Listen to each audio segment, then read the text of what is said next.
Okay, we're back again for the first time, but the second time. Now, we were just talking about your love of basketball and the position you play. I like talking to people with a high IQ of basketball because for me personally, basketball pretty much changed my life because I learned about, I guess, getting along with people and working in the working environment from basketball. Because if you can play basketball with someone, you can actually work with them. Because if somebody's not carrying their weight, we got a problem. You Right. know, if the dude keep running by, your man scoring 50, 60 points on you, and you looking at me, that just didn't sit good with me.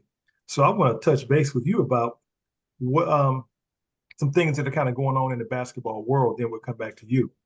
One thing I want to talk about is in the WNBA, there's a superstar on the scene, scene now, and this lady is awesome. I mean, she's better than the spoon itself. Her name, what's her name? Kobe. You talking about Caitlin Clark? Yes, Caitlin Yeah. Clark. Yes. I wanted to ask Anthony, what are your thoughts on her? Is she the real deal, or is she just another person? Time will always tell. Hmm. Okay.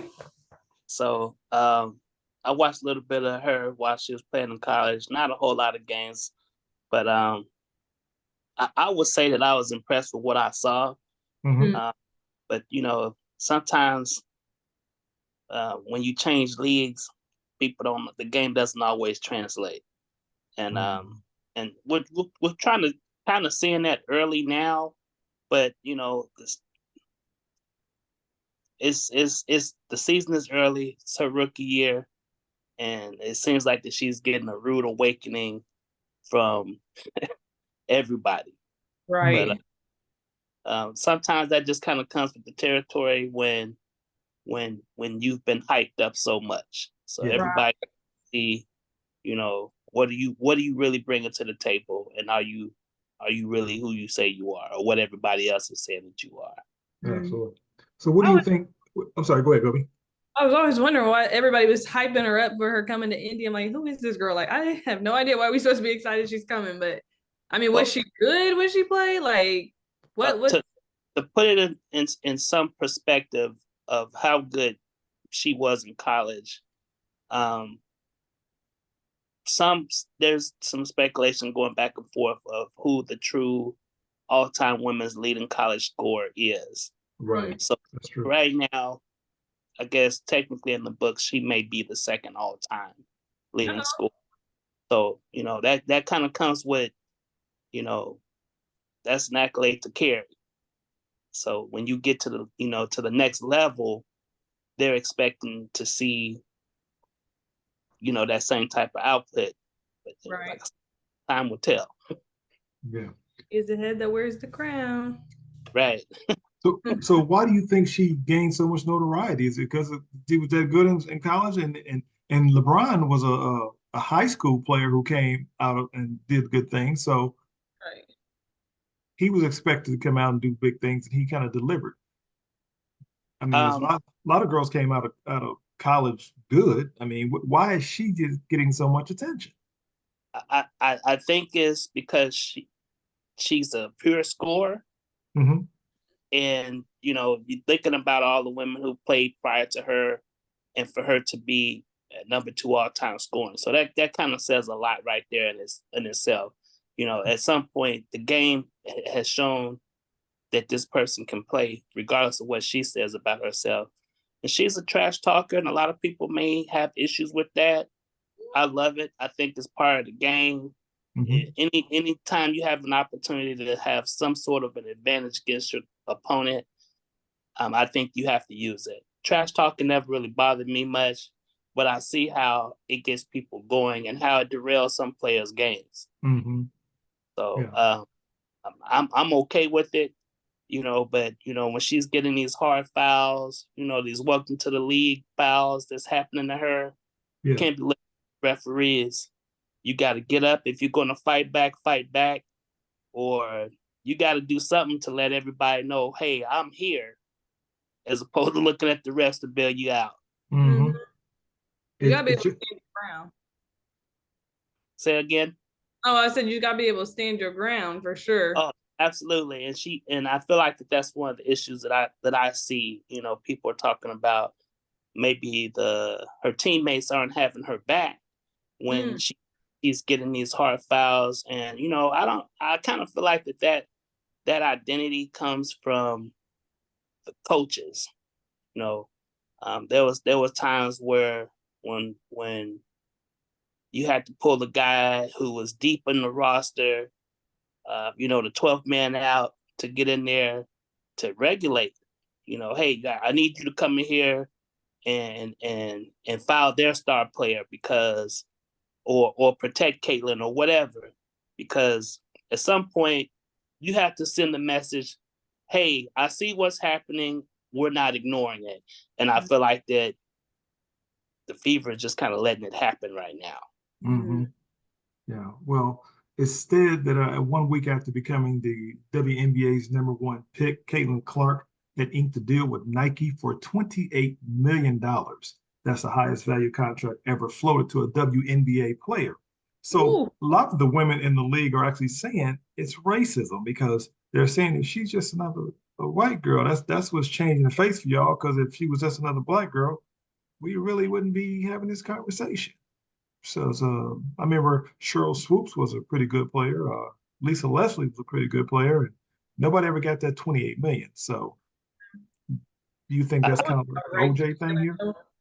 I feel like the flow of money has changed so much, and you see the college athletes are able to make, some of them make more money in college than they do at the professional level if you're not one of the higher paid players. So I can kind of see where whoever her agents are helping navigate these contracts are saying, hey, this is what's happened on our end. What are you guys able to do? So you would just see that money is going to increase over the time for future players to come. So people who are upset about the deal, I feel like that they're in position to gain from the fruits of somebody else's labor. So it just kind of comes after the fact. I think that's going to benefit everybody in the league more than hurt. Mm-hmm. So with that being said, it does look a little, weird on Nike's behalf. Yeah, definitely that. You said benefit on those behalf. So it sounds like slavery to me, what you just described. They're going to benefit. Oh, yeah. All right, let's keep it going. It's so many things going on in sports. I love it so much. There's always that proverbial question we get: who's better? Is it who's the GOAT? Is it MJ? Is it LeBron? Who's a better point guard? Is it Kyrie? Is it Steph? You being a sports person yourself, will you tell us who is the GOAT of basketball? let me know. I grew up watching Michael Jordan and the Bulls, and I've just been a huge fan of basketball over the course of the years. When it comes down to, everybody's making different arguments about those two guys, mainly LeBron and Jordan. Mm-hmm. I don't want to say that there's no comparison. The bigger issue that I have is with their style of play being so different. It's hard to compare those two. We're not talking about tennis. We're not talking about boxing. We're talking about basketball, where there's different attributes that players bring that's going to allow their team to be successful, and that player is going to be successful. There's different ways of how people want to look at it, but what it really boils down to at the end of the day is wins and losses. Yes. So, and I think in the short time in comparison to, LeBron's been putting in work since day one. He's been in the league 20-something years, and right. is that in itself is impressive. I just don't understand why there's so much hate towards the guy. Man, ridiculous. But my GOAT is Jordan. But when it comes to, somebody who's an overall, super skilled at every asset of the game, it would be hard not to look at LeBron and say that it's him. Mm-hmm. Mm-hmm. But he's up there for me, but I just can't put him above Mike. And I don't know if it's because I grew up watching him, Mm-hmm. or in the 90s or whatever. But Jordan is my guy. Did they hate on Jordan like they hate on LeBron back in the day? I think they did, but with social media, it's everybody's got their opinions are amplified. So right, larger platform. Yeah. I think also the advantage that Michael Jordan had was his agent. I think it was David Falk. Yeah. He was able to help him market himself in a way that had never been done. Because before Michael, there was Dr. J, and in between there was also Magic Johnson, who probably wishes he had marketed himself the way that MJ did. And in harmony with that, I think that's probably why, in my opinion, a lot of people think of MJ as a GOAT, and they also use that saying that MJ was 6-0 in the playoffs. I think they're trying to say that that's the thing. But my point to that is he was 6-0. Of course, I think without Pippen, there would be no Jordan, but that's just me. But if he won 6-0 in the playoffs, and LeBron is what, 4-6 in the playoffs, that means LeBron got to the playoffs or the finals 10 times.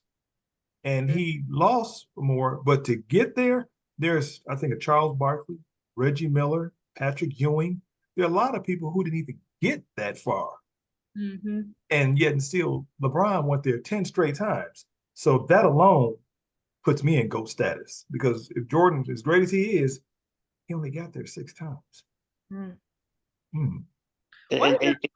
And that you could say that same thing about Magic Johnson, but nobody's talking about him in the GOAT conversation. And the bigger issue that I'm hearing with people that are in my circle who have issues with LeBron is that in no other time in basketball did anybody ever proclaim to be the GOAT themselves, the self-proclaimed GOAT. That's an issue that a lot of people out here are having with LeBron. Nothing about him, is just that one thing that he said, but. So they don't like the attitude that comes with the game, that he's got this like self-righteous attitude, they think? I don't think it's an issue of him being cocky. I don't think it was that. It was just too cocky of a thing to say. Tough call. Here's why I disagree with that. Because society disagreed when LeBron said he was going to go to Miami.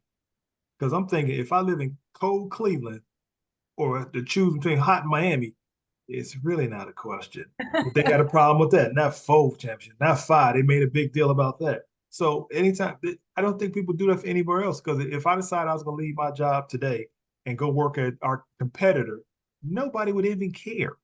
Mm-hmm. But since he decided to do that, they said, okay, LL Cool J, a famous rapper before you know about him, Kobe, he coined the term GOAT. He said, I'm the GOAT, the greatest of all time. And nobody had a problem with him saying it. But if LeBron said he became the GOAT when he beat the best team with the record in the NBA, Golden State Warriors, he came from what was it now? 3-1 or something like that? 3-1? Yeah.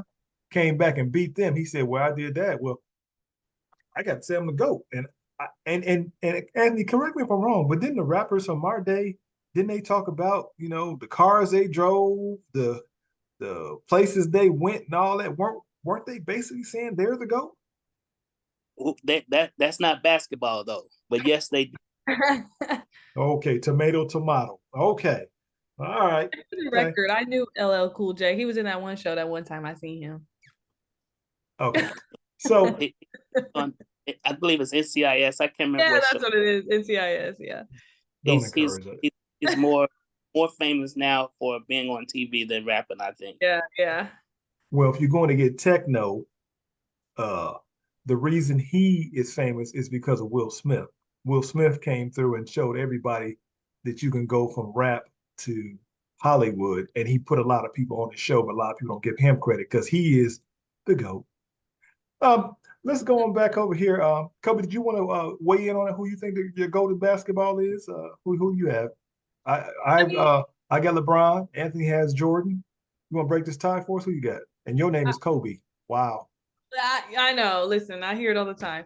I mean, from what I know about basketball, to me, LeBron is the GOAT. I don't know how you can argue. You know what I mean? Like he's out there. Like I always hear it. Nobody denies he can play every role or position. I don't know what y'all call it, but I just know that he's really skillful. So I mean, and I don't hear a lot of other basketball players being mentioned as being as skillful in different positions. So to me, that just equates GOAT. That is something very rare, that you'll have guys who can come in and basically play every position well. Mhm. Jordan was able to do maybe 3 positions. I'd say small forward, point guard, and a shooting guard, and he did all of those well. But when you're talking about, going up against guys who are 6'11", 7'3", and holding your own, LeBron was able to do that. Magic Johnson was able to do that. Larry Bird's another one of those guys who was able to pretty much play every position and do it well at a high level. Yeah.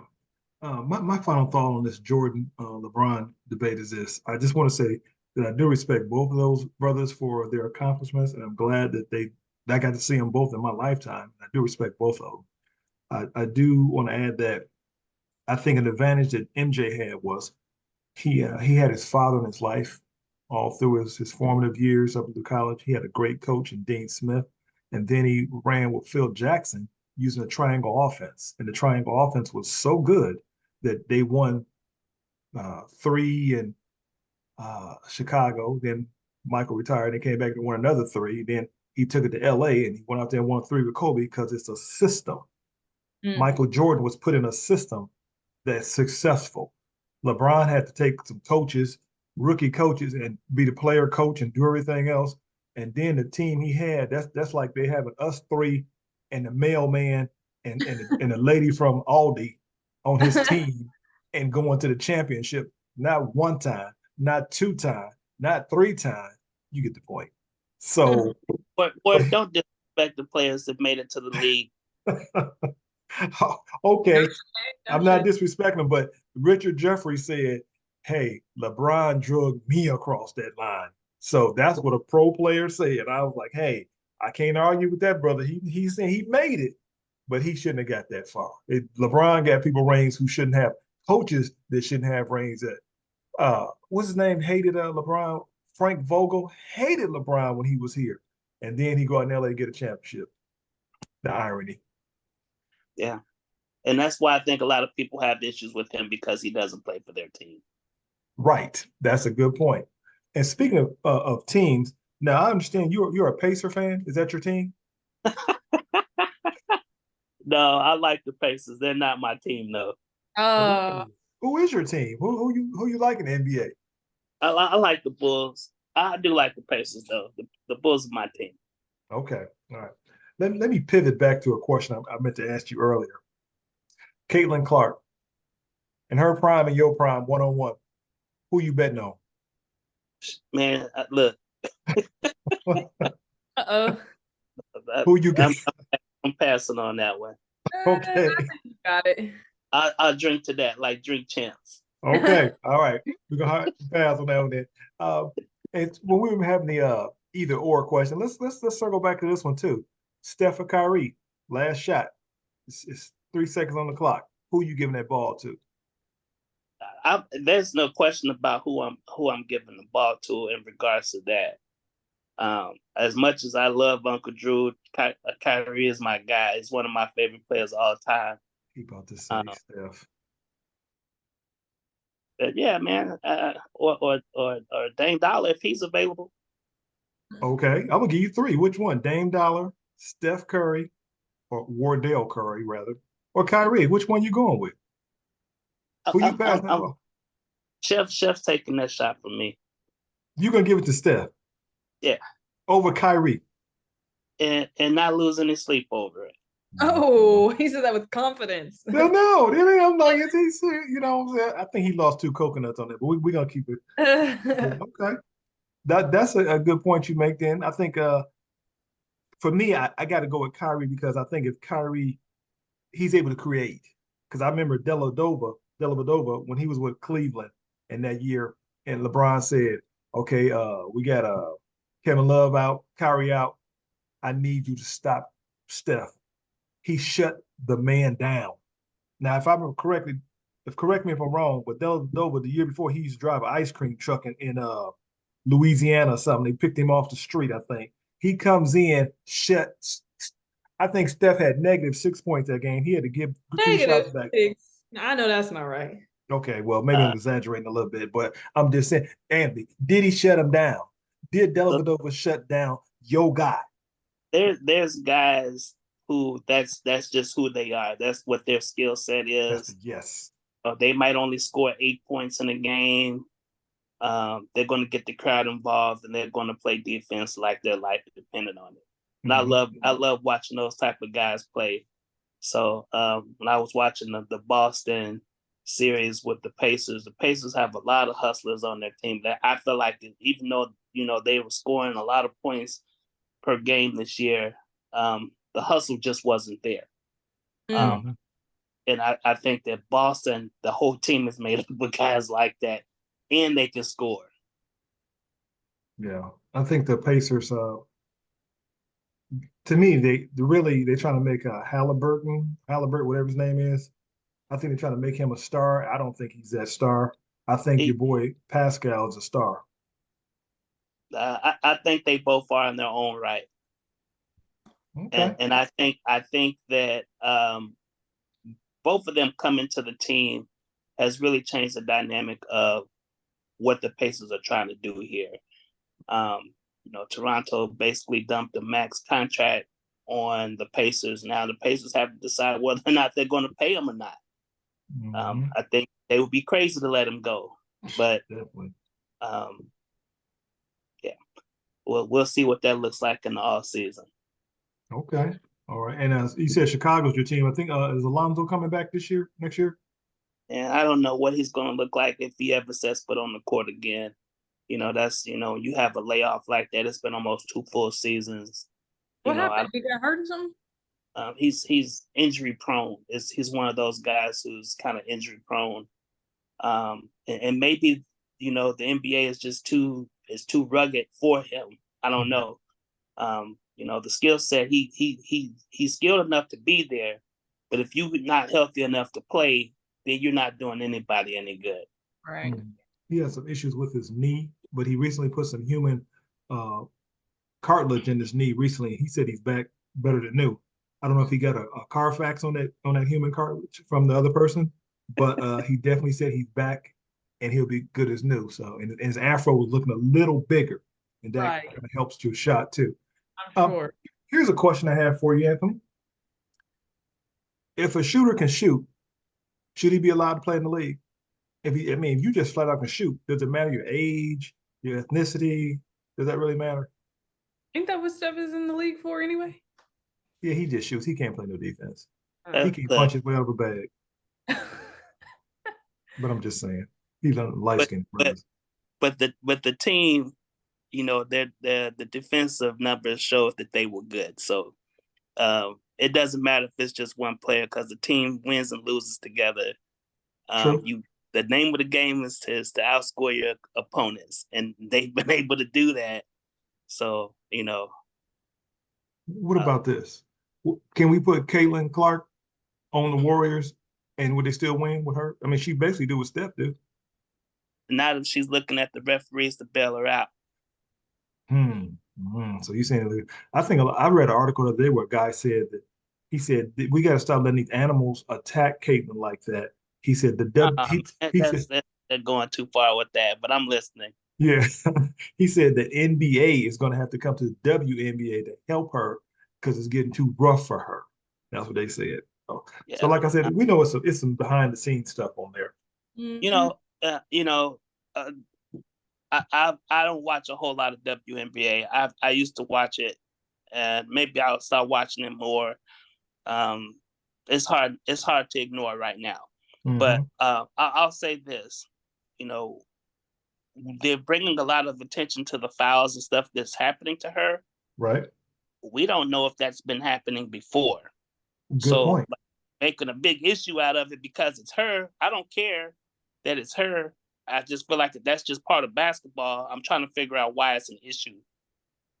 It's just basketball.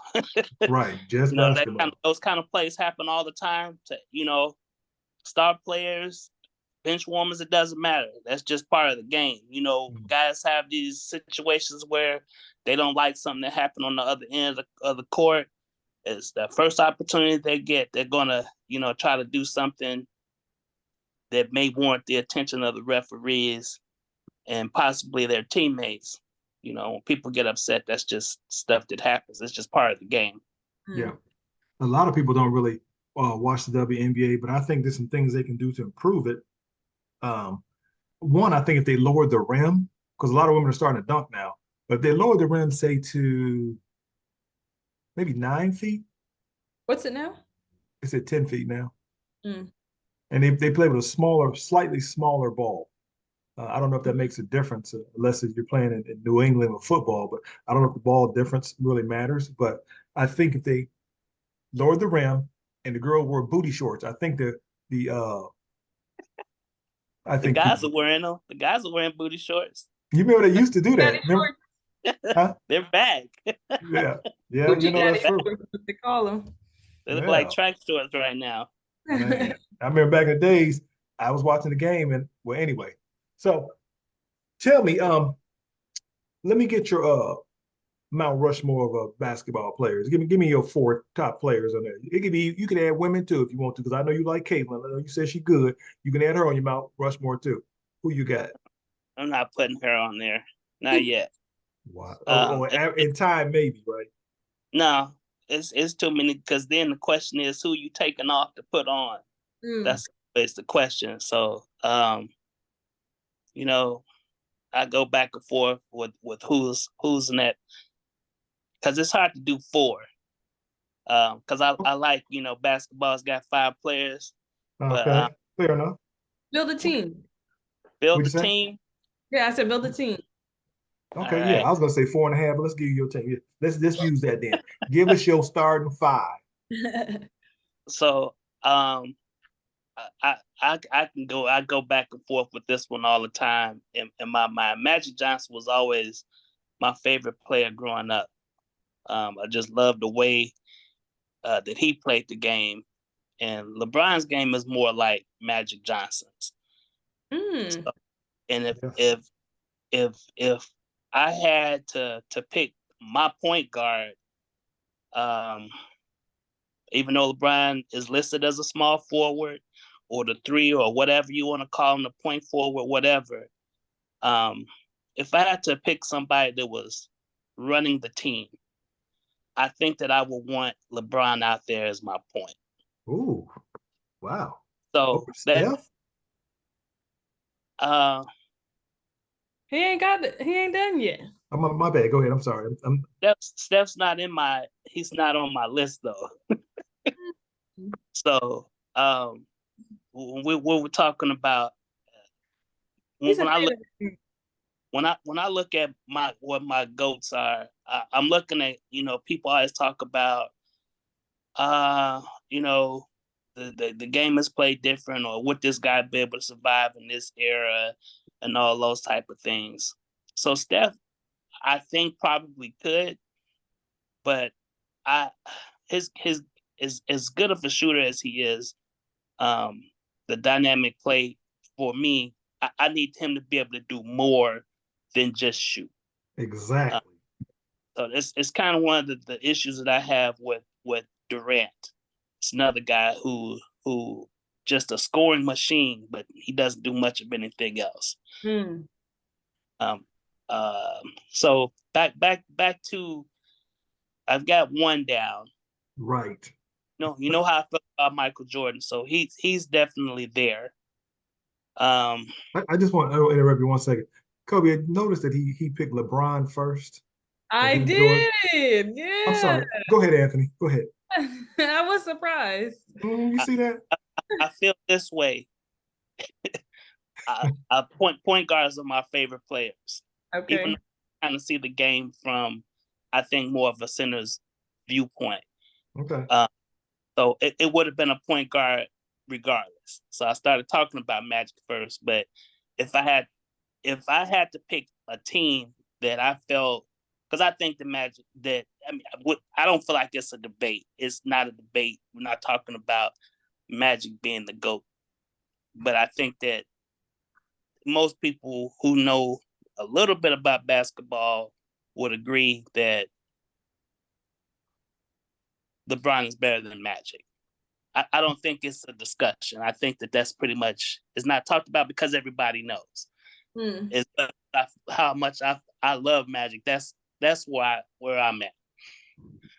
So, but I'm not even sure if I want to keep him at that point position. I could just move him over to the small forward and have Magic out there. Who we got so far? LeBron, MJ. Who's we got Magic? I'm trying to decide now. Oh, okay. I'm making sure. He might as well put Kaylin a bit because he said she beat him in a one-on-one, didn't he? I think I wrote that down. I don't think that's what he said. I don't think that's a direct quote. I wrote it down correct. I'm sorry. Go ahead. So you got LeBron, Magic, MJ. You got two more. I feel like this guy doesn't get talked about enough. And it's Kareem. Yep. I feel like the amount of work that he put in over the course of time that he played. I mean, he played for a very long time. And you look at somebody like Shaquille O'Neal's numbers in the time span that they played, and the amount of games they played. I want to say that, Kareem was able to score almost 10,000 more points than Shaq did in the same amount of time. Mm-hmm. So it's hard to ignore something like that. That was able to adjust their game when dunking was outlawed. So he created this sky hook that he could shoot with both hands from either side of the basket, almost anywhere on the floor. Multiple Defensive Player of the Year awards, multiple MVP awards, championships with multiple teams. So it's hard to ignore that. Mm-hmm. For me, just from, I caught the tail end of Kareem, tail end of his career, but I also was able to see some footage when he was playing with Oscar Robertson, in Milwaukee, and seeing what his footwork was like and how agile of a player he was. Mm-hmm. That was the one thing that just kind of blew my mind, watching his footwork and how fast he was. Mm-hmm. So he played with Magic, so it's hard to not recognize somebody being as good as he was and to put him in the GOAT conversation for me, at least on Mount Rushmore anyways. So this was the guy who LeBron recently passed for the all-time leader in scoring points. True. So, and that stood the test of time. I mean, Kareem had been retired almost 30 years before he even, it's been more than 30 years. The time that it took for somebody to eclipse that scoring. And I think that Michael Jordan would have done it had he played longer. He had the layoffs where he, semi-retired or whatever. I'm pretty sure that he would have captured that scoring, all-time scoring title. But we'll never know. So. Right. We'll never know. The last one. Got one more? Yep. Caitlin? Caitlin? You want to ask? You sure? I don't know if I want to put Curry there. See? I'm just kind of up in the air about that one. He's on my my 8-man roster though. Okay. He's in my traveling league. I'm gonna give you that. I'm gonna leave that as a question mark, and I'm gonna have you think about that. When we have you on the All-Star show, come back. I'm gonna revisit that. So I'm gonna leave that one there because I want to ask you another question because I got in this round we only got time just keep flying by. We got like 5 minutes left. I want to ask you 2 quick questions before we get out of here. Number one, You and I had a discussion recently about Patti LaBelle. I did some work, research on her, found out that Walmart sells about 36,000 Patti LaBelle pies per day, and she's grossed over $200 million from her comfort food. You have a unique perspective on it. Do you think the amount of money that Patti is receiving is fair? She's She getting money off that? as she should. Right. I think she should for sure. So the volume isn't going to happen there without the machine. That 10%, something is just it just rubs me the wrong way about that number being so low, and I'm gonna forever always have issue with that number. It just the number just doesn't sit well with me. I don't know what it should be. 10% just doesn't seem right. So just to be clear, she's made over $200 million from her food. 200 million. I don't even know if is it even her recipe though. I know her name. I know her name is, so that kind of goes for something. I just feel like that 10% just doesn't sit well with me. Regardless of how much ends up being accumulated over the time. That 10% just like I said, I don't know what number, 20 maybe, definitely not 50-50. Not suggesting that at all. Okay. All right. Fair enough. It seems a little off. Let me go back to his second pick, the GOAT, and say this quote. When Michael Jordan was in Chicago, it was widely known he was underpaid for years, but Michael never complained about his contract. He just rolled that out because that's the deal he signed. I got 2 minutes left. Quick question on this. Last quick question. You're one of the guys I was going to ask you about Trump and his 34 felonies, but I skipped that one. I'm going to just go to this reparations. Do you think Black people should get reparations for slavery? I do. I feel like that, the slave owners, they were compensated when they lost. So I feel like it's just crazy to even have this conversation that, nothing's happened. And, we're kind of looked at, I don't want to say we, but I feel like that Black people are looked at as the problem for everything that's happening in society. I feel like the problems are all spearheaded from greed. Almost anything we talk about is spearheaded from greed. I agree. You're right. That's a good answer. That takes me back to that 10%. Okay. All right. I'm gonna give you 2 coconuts back on that one. Looks like we're coming to the end of this round. It's so quick. We definitely got to have you come back and talk about it more because you gave us a lot to think about on basketball, and you built your super team here, and he just gave us too much, Kobe. He just too much information. Round 2. Yeah, we're gonna definitely have you come back. But is there any parting words you want to say before I give these quick final thoughts? I'm just a regular dude. I got opinions just like everybody else. Everybody, at some point feels like that they're right about stuff. That doesn't mean that you're right. Facts. I think he talked about me, Kobe, but I'm gonna let that slide. I wasn't gonna say nothing, but right. Did you feel it? Did you feel the shame? I'm gonna give a quick quote